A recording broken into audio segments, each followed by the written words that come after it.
Thanks a lot for getting on our site today, and we're going to cover a few very basic things about CO2 and CO2 dispensing.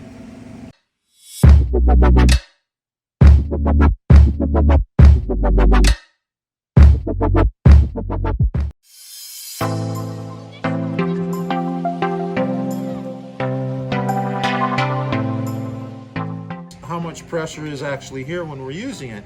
Even when it's not at room temperature, it's still enough pressure to where when we put on our regulator, we have to put it on very tightly. I use a big 12-inch wrench. And another thing that's important is that we use a CO2 washer, which is it's like a nylon material, and it goes right in here in this big brass nut. And when we put it on our tank, we screw it on. And then it can't be what I call sissy tight. It's got to be done with a good sized wrench. And we put it on there, and well, if we get this wrench on there, we wrench it down pretty doggone tight, because if there's going to be any leakage, if this isn't tight enough, this being the most pressure in the whole system is where it's going to leak from. Okay. So check for a CO2 washer. If you don't have one, when you get your tank filled here, we'll be glad to give you one. Okay. Now, another thing about regulators is people don't realize actually how they work. Now, this is a fairly new model and it's got a knob, but a lot of the older models have a screw where you just use a slotted screwdriver. But when you turn this up, you're turning the pressure up. Clockwise is turning the pressure up, and counterclockwise is turning the pressure down. So what we have to do is we have to find that sweet spot as to where our beer is going to serve the best, meaning that it's pouring at an okay volume and it's not foaming too much. There's some variables, and one is how much carbonation is in the beer.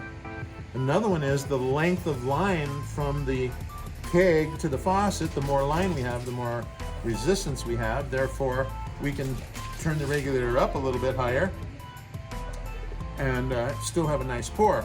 Now, what a lot of people do is they don't realize how important that resistance is. We recommend 3/16 inside diameter hose for your beer line and a minimum of 6 feet. That seems to be a happy medium for having a good pour.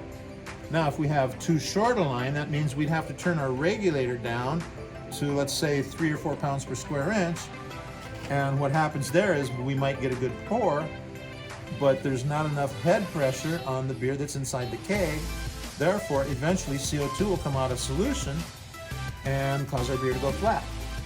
So no one wants that. Yeah, we definitely do want at least 6 feet.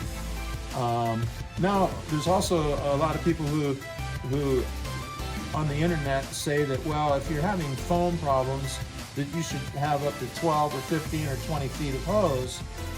Well, usually if you need that amount of hose to give that much resistance, we probably have a problem somewhere else in the system. So I think that putting a real long hose on it is putting a Band-Aid on some other problem that might be a result of something else. So usually with 6 feet at my house, with 6 feet of hose, I usually have my regulator set somewhere between 10 and 12 PSI. Same with mine too. Yeah. It's like 4 taps. So. There's another thing that is an issue, and a lot of people, especially if we're using Cornelius kegs with the gray and the black connector, excuse me, the barbs on those connectors is 1/4 inch. Well, 1/4 inch inside diameter for the hose is a little bit too big in diameter. Therefore, it would be the same as not having enough length with your 3/16 hose, and you'd still have to have your regulator set too low to pour your beer without foaming. Being that those connectors were made for the soda pop industry, which is a little different story, soda pop serves at a lot higher pressures than beer does. Yep. The nature of soda pop is that it doesn't foam as much because it's a lot more viscous than beer. It's got more sugars in it. So anyway, that's basics of using a regulator. Make sure it's on tight. Find your sweet spot. Make sure you got 6 feet at least of 3/16 hose going to your faucet. And it should be pretty easy to find that sweet spot for a good pour.